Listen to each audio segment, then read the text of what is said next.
अब देखिए question number 128। 128 में सबसे पहला नंबर तो ये देखिए क्या है, एस्टर है, और ये क्या है, ये भी एस्टर है।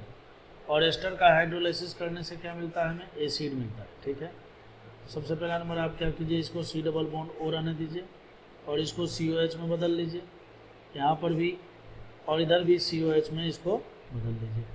अब गौर से देखिए तो ये अल्फ़ा और ये बीटा, यहाँ देखिए ये अल्फ़ा और ये बीटा, मैंने बीटा कीटो एसिड है। और बीटा कीटो एसिड का जब बच्चों हीटिंग करते हैं तो हो जाता है डीकार्बोक्सिलेशन। तो यहाँ से भी आप CO2 निकाल दीजिए और यहाँ से भी CO2 निकाल दीजिए।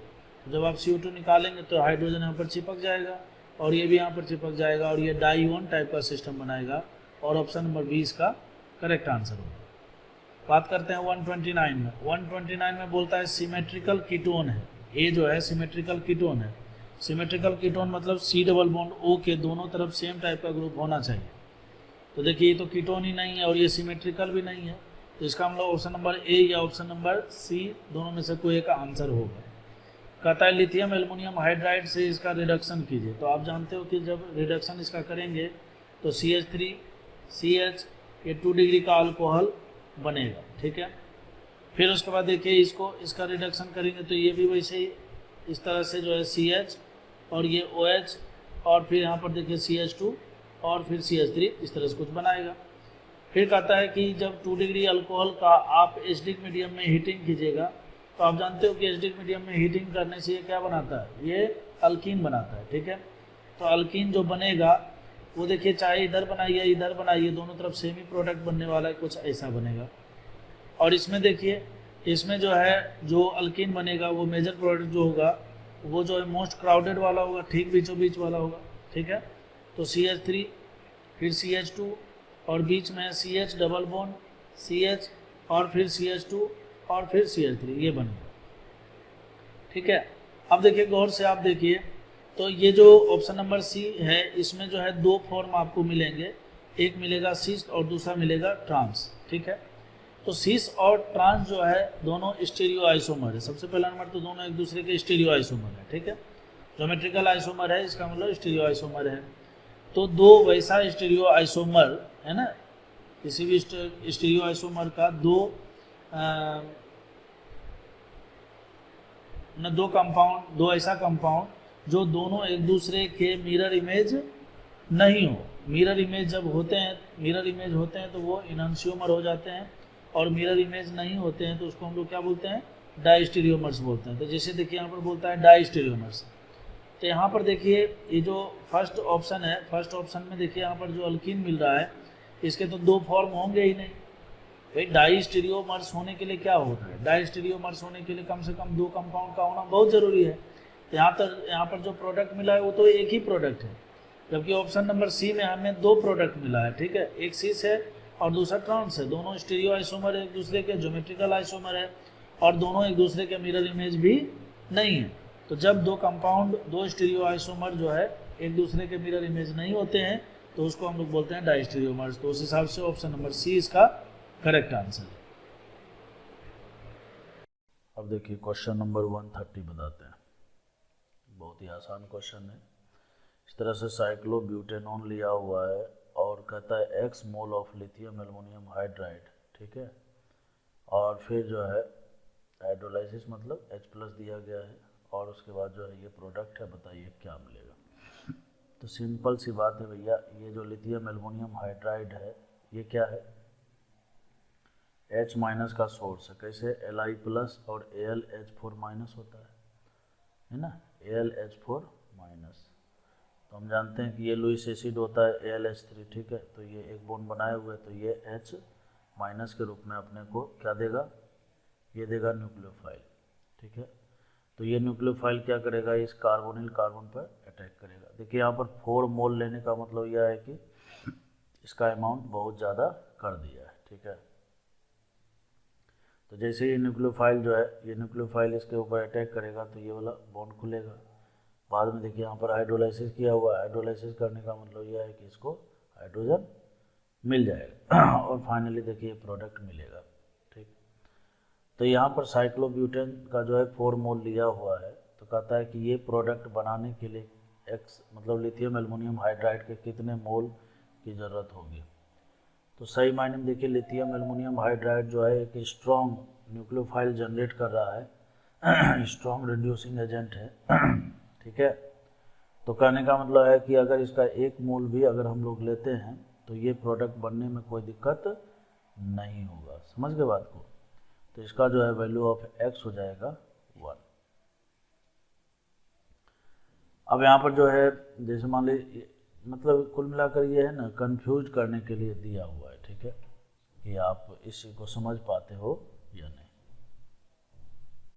क्वेश्चन नंबर 131, ये देखिए थोड़ा वाकई में अच्छा क्वेश्चन है, थोड़ा बड़ा भी है, सॉल्यूशन भी बड़ा आएगा, तो आपको थोड़ा पेशेंस रखना है, बहुत ही आसानी से हम लोग इसको कर लेंगे, बस उबना नहीं है। देखिए यहाँ पर कोई एक कंपाउंड है, ठीक है, और वो कंपाउंड के साथ जो हाइड्रोक्सिल एमीन, तो देखिए हाइड्रोक्सिल एमीन जो है ना रिएक्शन करता है या तो एल्डिहाइड के साथ या कीटोन के साथ, ठीक है, और एल्डिहाइड कीटोन के साथ रिएक्शन करने के बाद जो है ना उसका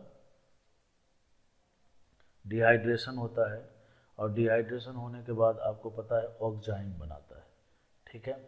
तो हम मान लेते हैं कि ये जो है ना इस प्रकार से एक कीटोन रहा हुआ है, आर डैश कर देते हैं, और जब ये इसके साथ जो है NH2OH लेंगे हम लोग, NH2OH लेंगे तो ये डिहाइड्रेशन करेगा, और डिहाइड्रेशन में क्या होता है यहाँ का ऑक्सीजन और यहाँ का H2O बाहर निकल जाता है, और फाइनली जो है ये आपको देके देगा RC⋯N और ये OH, ठीक है, और ये R।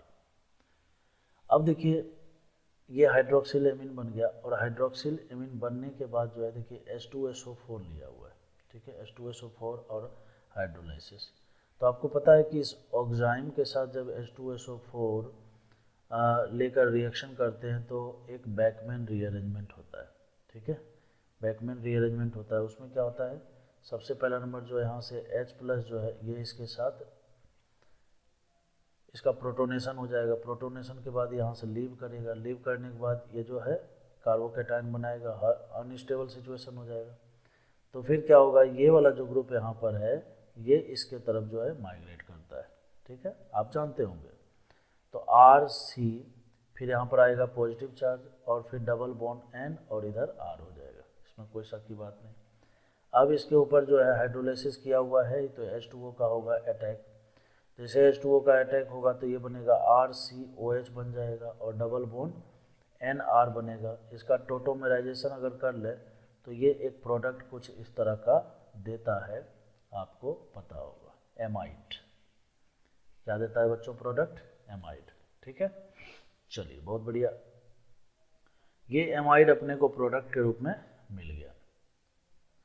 अब कहता है कि ये जो एमाइड मिला है आपको, इसका जो है अगर आप हाइड्रोलाइसिस कीजिए, ठीक है, अगर आप इसका हाइड्रोलाइसिस करेंगे तो ये 2 भागों में बट जाएगा, ठीक है। तो 2 भागों में यहाँ से देखिए ये बॉन्ड टूटेगा और ये 2 भागों में बटेगा, यहाँ से आपको बॉन्ड तोड़ना है।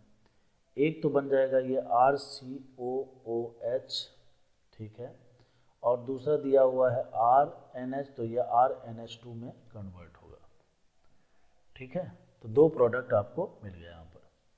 अब इसमें से एक D हो सकता है और एक E हो सकता है, ये हमें आगे पता लगेगा। देखिए SOCl2 लिया हुआ है D के साथ, और E के साथ जो है CH3KOH है। तो आपको ये पता है कार्बाइलेमिन टेस्ट होता है, आइसोसाइनाइड टेस्ट भी बोलते हैं इसको। देखिए लास्ट में जो है आइसोसाइनाइड भी बनाए हुए हैं, ठीक है। तो एक बात तो है कि अब कंफर्म होने जा रहा है कुछ कुछ रिजल्ट। तो देखिए सबसे पहला नंबर थोड़ा सा जगह बना लेते हैं।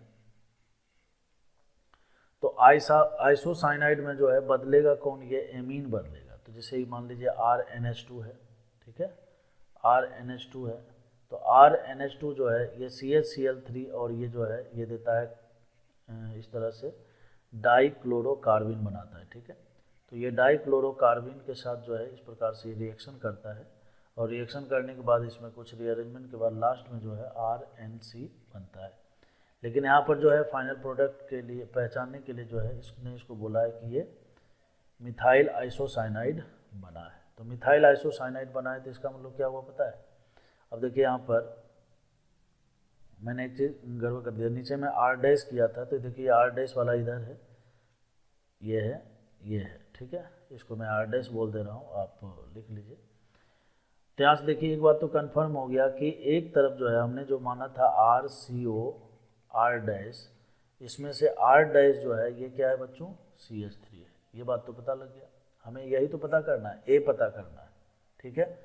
तो जब हम ई को लेकर आगे बढ़े, कैसे अनुमान लगाया हमने देखा लास्ट में आइसोसाइनाइड बना हुआ है, तो आइसोसाइनाइड और उससे पहले देखिए डाइक्लोरोकार्बिन दिया हुआ है, तो हम जानते हैं कि एमीन और डाइक्लोरोकार्बिन जो है दोनों मिलकर जो है कार्बाइलेमिन टेस्ट देते हैं और ये आइसोसाइनाइड प्रोडक्ट बदलते हैं, ठीक है। चलो, तो ये तो हमें आर डैश तो मिल गया। अब हमें आर चाहिए, तो आर के लिए हमें इस यहाँ से आगे बढ़ना होगा। देखिए RCOCH है, ठीक है, RCOCH है, और फिर यहाँ पर SOCl2 लिया हुआ है, तो SOCl2 क्या करता है, यहाँ से RCOCl बना देता है, ठीक है। अच्छा, फिर उसके बाद देखिए यहाँ पर जो है क्या लिया हुआ है, ग्रिग्नार्ड रिएजेंट लिया हुआ है, वो भी एक्सेस अमाउंट में। तो एक बार pH माइनस जब इसके ऊपर अटैक करेगा, ठीक है, तो ये क्लोरीन बाहर होगा। क्लोरीन डायरेक्ट बाहर नहीं होता है, आपको पता होना चाहिए। ये यहाँ पर खुलेगा, फिर यहाँ पर आके और फिर इसको बाहर करेगा, ठीक है। तो कुल मिलाकर ये बनाएगा RC डबल बॉन्ड O और pH बनाएगा। लेकिन एक अमाउंट अभी और भी है, एक बार और अटैक पॉसिबल हो सकता है। तो ये pH जो है एक बार फिर से अटैक करेगा, ये O माइनस के रूप में खुलेगा, और O माइनस के रूप में जब खुलेगा ये, ठीक है, O माइनस के रूप में जब ये खुलेगा, तब देखिए क्या बनने वाला है यहाँ पर, तब ये OH के रूप में कन्वर्ट हो जाएगा। देखिए यहाँ पर प्रोटॉन भी दिया हुआ है, ठीक है। तो ये आपको मिलेगा RC, उसके बाद जो है इधर pH और यहाँ भी pH, ठीक है, और यहाँ पर OH। चलिए, बहुत बढ़िया। अब उसके बाद कहता है कि ये जो H प्लस है ना, देखिए अल्कोहल बना हुआ है, ठीक है। अब कहता है इस अल्कोहल का एसिडिक मीडियम में हीटिंग हो रहा है। तो एसिडिक मीडियम में हीटिंग जब भी अल्कोहल का होता है तो ये अल्कीन बनाता है। क्या बनाता है? अल्कीन बनाता है। तो अब अल्कीन देखिए बनेगा, तो अल्कीन इस तरफ तो बनेगा नहीं, पीएच की तरफ बनेगा नहीं। क्यों? क्योंकि एरोमेटिक कंपाउंड में ऑलरेडी जानते हो कि एक ही बॉन्ड ये बना सकता है, ठीक है। तो इसका हम लोग कुछ इधर बनेगा। तो मैं क्या करता हूँ, इधर इसको ऐसे कर देता हूँ RCH डबल बॉन्ड, है ना। इस R को मैंने लिख दिया है RCH2, ठीक है। वो इसलिए क्योंकि आप तो जानते हो इसमें नंबर ऑफ कार्बन, अल्काइल ले लिया तो हम कितना भी कार्बन ले सकते हैं। CH और उसके बाद जो है ये PH हो गया और ये PH हो गया। अब इस R से ही डिसाइड हो जाएगा कि कितने मेंबर का कार्बन बनने वाला है। अब देखिए क्या हो रहा है नेक्स्ट स्टेप में। यहाँ पर देखिए CH2I2 है और CH2I2 कॉपर के साथ जब इसको हम हीट करते हैं ना, तब ये अपने को जो है ना एक कार्बिन देता है CH2, इस तरह से, है ना। यहाँ से आयोडीन गैस बाहर हो जाता है और ये अपने को कार्बिन देता है। और हम जानते हैं कि कार्बिन जो है क्या करता है, अल्कीन के साथ एडिशन रिएक्शन करता है। तो ये यहाँ पर और ये यहाँ पर एक इलेक्ट्रॉन जुड़ जाएगा और ये वाला इधर और ये वाला इधर एक इलेक्ट्रॉन जुड़ेगा। तो इस तरह से एक साइक्लोप्रोपेन रिंग बनना चाहिए। तो देखिए इस तरह से साइक्लोप्रोपेन रिंग भी बन गया। यहाँ पर एक पीएच जुड़ा हुआ है और यहाँ पर भी एक पीएच जुड़ा हुआ है और इधर हमने R लिया है, मतलब नंबर ऑफ कार्बन। लेकिन हमारा जो फाइनल प्रोडक्ट है ना, देखिए वो साइक्लोप्रोपेन ही है, ठीक है। नंबर ऑफ कार्बन क्या है बच्चों? साइक्लोप्रोपेन है। इसका मतलब ये R आगे जो अल्काइल हम मान कर चल रहे हैं वो आगे है ही नहीं, मतलब ये नहीं है, ये नहीं है तो इसका मतलब ये नहीं था, और ये नहीं था तो इसका मतलब ये नहीं था। तो इसका मतलब एक बात तो तय हो गया ना कि इस कार्बन के ठीक बगल में R के स्थान पर जिसको हम CH2 बोल रहे थे, बेसिकली वो क्या था? CH3 था, ठीक है। तो हमें यहाँ से एक बात और पता लग गया कि R जो है अपना, R जो है वो भी क्या है? CH3, ठीक है।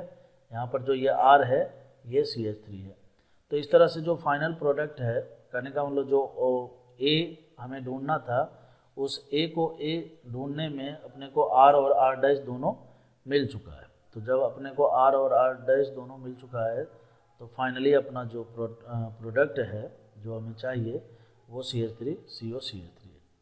लेकिन संयोग की बात है ये अपने से पूछा नहीं है। पूछा क्या है अपने से? इसका मोलेकुलर फॉर्मूला पूछा है। तो देखिए ये फॉर्मूला क्या है? C3 है H6 है और O है, C3H6O, ठीक है। तो क्या हो जाएगा 12 इंटू 3 36, ठीक, प्लस 6 हो जाएगा और प्लस 16 हो जाएगा। तो ऐड कर लीजिए, देख लीजिए जो भी आएगा। देखिए 36 से 42 और 16 58, ये आंसर होगा।